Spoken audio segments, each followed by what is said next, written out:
টিভিটা ভেঙে ফেললেন। এ রাজ্যে এমন কিছু লোক আছে যাদের সারা বছরের রোজগার এক জায়গায় জড়ো করলেও এরকম একটা টিভির দাম উঠবে না। আর আপনি কত সহজে এরকম একটা টিভি ভেঙে দিলেন। আপনাদের এই রাজ্যটাকেও আমি এই রকম করেই ভাঙবো। মুখোশ যখন খুলেই দিয়েছেন তখন আমার আসল চেহারাটাও দেখে রাখা ভালো মিস্টার হোম মিনিস্টার। দেখছি তো, লম্বায় আমার থেকে 3 ইঞ্চি কম, আর বাতেলায় আমার থেকে 6 ইঞ্চি বেশি। যেটা দেখছেন সেটা আপনার ভাষায় ট্রেলার। গোটা ছবিটা এবার আপনাকে চেয়ারে বসিয়ে আমি দেখাবো। পৃথিবীর 32টা দেশ জুড়ে লাইফলাইন ছড়িয়ে আছে। সব কটা টার্নওভার যোগ করলে আপনাদের এই রাজ্যের গ্রস ইনকামের চেয়ে অনেক বেশি। আর সেই রাজ্যের সাধারণ একটা মন্ত্রী চ্যালেঞ্জ জানায় রাজ বর্মনকে। প্রত্যেকটা দিন আমি আপনার সামনে একটা করে সমস্যা খাড়া করে দেব, দেখি আপনি কি করে সামলান। আপনাকে দাঁড় করিয়ে রেখে আমি এই রাজ্যটাকে গলিয়ে তাল পাকিয়ে দেব।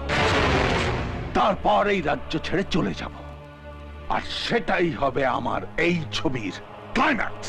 আপনার গল্পটা শুনলাম, ছবিটা আর দেখাবেন না, কারণ আমার এলাকার সবকটা হল জানে যে বাজে ছবি দেখানো হলে আমি হলের চেয়ার ভাঙচুর করি।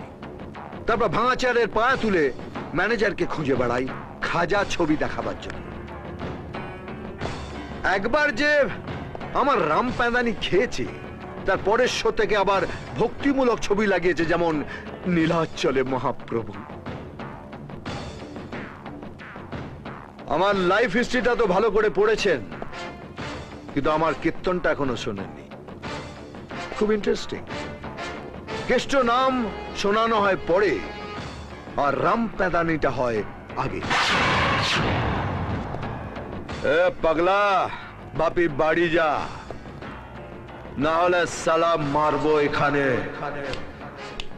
লাশ পড়বে শ্মশানে।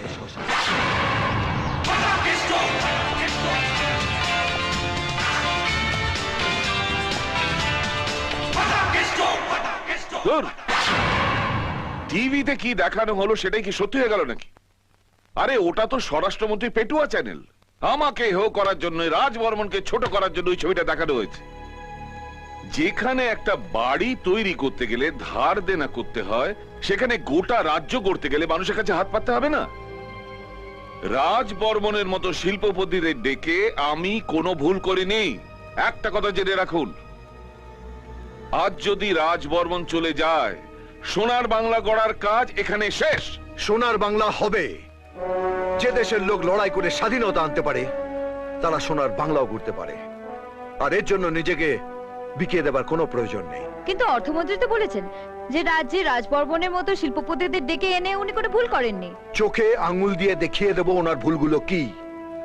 নিজে তো বিক্রি হয়েছেন, এবার রাজ্যটাকেও পাল্লায় তুলছেন, আর তার প্রমাণ সবার সামনে। যদি সাহস থাকে তো আমার মুখোমুখি হোক, স্বরাষ্ট্রমন্ত্রী হয়ে নয়, একটা সাধারণ মানুষ হয়ে ওনাকে কতগুলো প্রশ্ন করব। যদি সঠিক জবাব পাই তাহলে বুঝবো আমি ভুল, মন্ত্রিসভা ছেড়ে দেব।